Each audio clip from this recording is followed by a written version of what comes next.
Greater Noida के knowledge park के कलाधाम society का ये गड्ढा जिसने अब से 24 घंटे पहले 6 वर्षीय बच्चे की जान ले ली और ये गड्ढा बोरवेल के लिए कराया गया था, लेकिन देर शाम 25 जुलाई की शाम 7 बजे के आसपास 6 वर्षीय बच्चे की इसी गड्ढे में डूबने से मौत हो गई।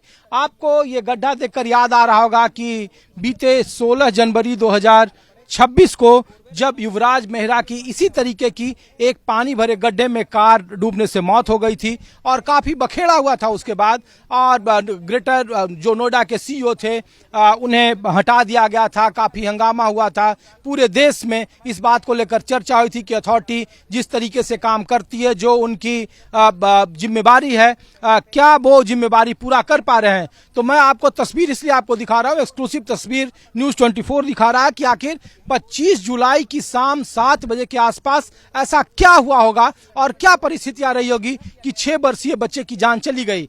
तो तस्वीर आपको दिखाइए, ये जो कंपनी दिख रही है राहुल चपराना खोड़ा गाजियाबाद, ये वो मशीन है जो बोरवेल, जहां पर जिस सोसाइटी में या जहां पर पानी की कमी होती है वहां पे बोरवेल करने के लिए बकायदा इस तरीके के गड्ढे का इस्तेमाल करने के लिए बड़ी मशीनें लगाई जाती है। कमोबेश यहाँ भी पानी की शिकायत थी। 96 स्टूडियो हैं यहाँ पर, स्टूडियो जैसे अपार्टमेंट हैं, छोटे छोटे हैं। और ये तस्वीर देखिए, ये कलाधाम सोसाइटी है जो चारों तरफ आपको दिख रहा होगा, बिल्कुल पॉश इलाके हैं, वीवीआईपी लोग जो बड़े लोग रहते हैं वो रहते हैं, और उनके खेलने कूदने के लिए जो आम सोसाइटियों में होता है, ग्रीन एरिया, जो पार्किंग है, प्लेग्राउंड है, वो इस तरीके की यहाँ भी व्यवस्था थी। जो जानकारी मिल रही है उसके मुताबिक कहा गया कि सोसाइटी के कुछ रेजिडेंट ने यहाँ शिकायत दर्ज कराई थी और कहा था कि यहाँ पानी की कमी की किल्लत है, पानी का प्रेशर है, लिहाजा उस पानी को दूर करने के लिए एक बोरवेल की जरूरत है। जो नियम कहते हैं कि अगर आपको ग्राउंड वाटर निकालना होगा अगर आपको, तो उसके लिए बाकायदा जल विभाग से परमिशन लेना होगा। ग्रेटर नोएडा अथॉरिटी के इलाके में ये इलाका आता है जो कलाधाम सोसाइटी है, नॉलेज पार्क 2 का इलाका है, लेकिन चूंकि जो अथॉरिटी ने वो पूरा नहीं दिया उन्हें, लिहाजा क्या हुआ कि उसके बाद प्राइवेट वेंडर ने यहाँ बोरवेल करने की व्यवस्था की और यहीं पर अंदर में इस बोरवेल को करने की व्यवस्था की, और जिसके तहत ये गड्ढा खता गया था। कहा गया था कि गड्ढे के पास पानी रहेगा तो जमीन को खोदने में आसानी होगी, और फिर उसके बाद इस गड्ढे से मैं शाम के 7 बजे के आसपास, ये जो मेरे पीछे ग्राउंड देख रहे हैं आप, ये पीछे का जो ग्राउंड आप देख रहे हैं, यहीं पे बच्चे खेल रहे थे। और इस खेलते हुए बच्चे में जब जो 6 साल का जो बच्चा था और उनके जो परिवार वाले अपने कुछ साथियों के साथ वो खेल रहा था यहाँ पे, और जब खेल रहा था तो वो साइकिल के दरमियान कुछ और बच्चे थे और इसमें वो गिर जाता है। तकरीबन 7 बजे की घटना थी। जो बच्चे थे उनके साथ 5 साल का और छोटे बच्चे, वो दौड़कर उस वक्त जाकर पास में जो लोग थे जो पानी गाड़ी को धो रहा था उसे बताया उन्होंने, और यहाँ पर तब तक 3 या 4 मिनट का वक्त रहा। इसी गड्ढे में 6 साल का बच्चा डूब गया और 4-5 मिनट के बाद स्थानीय लोग जुटे, यहाँ पे उन्हें निकालने की कोशिश की गई। तब तक उसके शरीर में, उसके मुंह में, उसके नाक में पानी और मिट्टी, जो गंदा मिट्टी है वो यहाँ पे जम गया, और फिर अस्पताल जाते जाते वहाँ अस्पताल में उन्हें मौत करार दिया, और उसके बाद फिर ये हंगामा हुआ है। तो आम लोग अब उसके कॉन्ट्रैक्टर को, इसके इंजीनियर को बर्खास्त कर दिया गया। ये जो छोटी मोटी जो कानूनी प्रक्रिया है बर्खास्तगी का, वो मैं तस्वीर आपको दिखा रहा हूँ। और इसीलिए ये देखिए, ये उसी समय का ये जो ग्राउंड रिपोर्ट मैं दिखा रहा हूँ, ये पूरा ग्राउंड है, और इसी ग्राउंड में शाम के वक्त में सोसाइटी के बच्चे खेलते हैं, और खेलने के दरमियान में शाम के 7 बजे के आसपास कुछ बच्चे यहाँ खेल रहे थे। एक बच्चा गलती से, उस समय जो बैरिकेटिंग आप देख रहे हैं नोएडा पुलिस का जो लगा हुआ था वो नहीं था, वहाँ पे कुछ भी नहीं था, सपाट चीजें थी, और उसमें वो गिर जाता है साइकिल चलाने के वक्त में, और फिर इस गड्ढे ने उसकी जान ले ली। तो 25 जुलाई की शाम 7 बजे की ये घटना है, और उसके बाद आम लोगों में बेहद नाराजगी है। कुछ स्थानीय लोग हैं, मैं कोशिश करता हूं कि उनसे मैं आपकी बात कराऊं।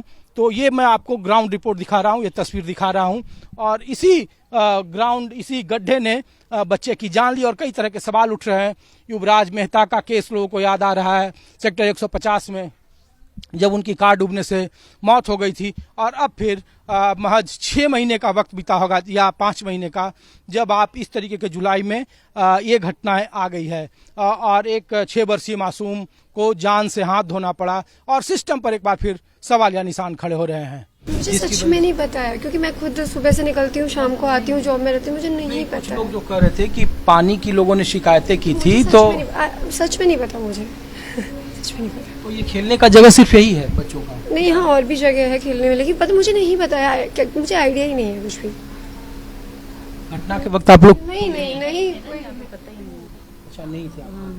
तो क्या बता रहे हैं लोग कि कैसे? मेरी तो किसी का इंटरेक्शन हुई ही नहीं है, क्योंकि मैं खुद ही यहाँ नहीं हूँ, तो मुझे भी इतना पता नहीं है लोगों के बारे में। कुछ लोगों ने बताया कि पानी की शिकायत थी और बोरवेल का इशू बताया गया कि पानी का प्रेशर बढ़ेगा। नहीं पता। वो बड़े जो लोग हैं ना, वो सोसाइटी का देखते हैं, वही उन्हीं को पता होगा। वो लोग सब गए हुए हैं।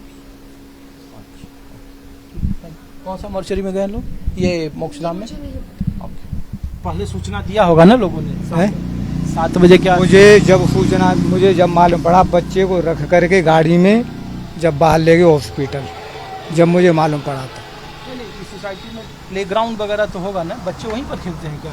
अब पता नहीं सर, वहीं खेल रहे होंगे, जब तो बच्चा गिरा है। तो आपको सूचना कितने बजे आई कि बच्चा गिर गया है वहाँ पे? मेरे पास सूचना नहीं आई सर। नहीं। बच्चा को गाड़ी में धर के उनके माँ पिताजी और ये धर के ले गए, जब मुझे तो मालूम पड़ा। कहाँ के रहने वाले हैं लोग? ये भी जानकारी नहीं है सर। आप कितने सालों से हैं ड्यूटी पे? मैं ये 1 महीना हुआ, 2 महीने हुए हैं। हाँ, तो कल तो ड्यूटी पर आप थे ना? क्या नाम है आपका? सत्य प्रकाश। शाम के वक्त में आप यही थे? हाँ? 7 बजे में यही था। तो 7 बजे की ये घटना है? हाँ, 2-4 मिनट पहले की होगी। 2-4 मिनट पहले की। हाँ। तो 3-4 मिनट में ही नहीं, आप न समझे, ये हॉस्पिटल के लिए ले गए थे, तब मुझे तो मालूम पड़ा है। मैं तो गेट पे एंट्री कर रहा था। हाँ, अकेला आदमी हूँ गेट पे। सिक्योरिटी तो बहुत सारे होंगे ना?